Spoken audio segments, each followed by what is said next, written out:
जय महालक्ष्मी मागो कमला धन्य तुहि धन्य मालो तोहरी लीला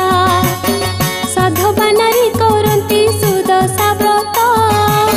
जनमानस रे ही व्रत विख्यात प्राय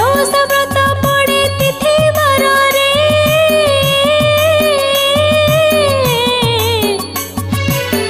एसा पड़े टिके भिन्न भाव रे तिथि बार भिन्न जेउ आशा पड़ई जोग जो व्रत बोली ता नाम हुई सुदशा व्रत भी एक जोग जो व्रत नारी माने पाली थांती मिसी समस्त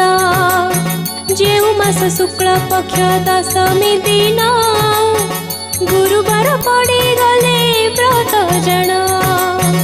मार्गशीर मास गुरुवार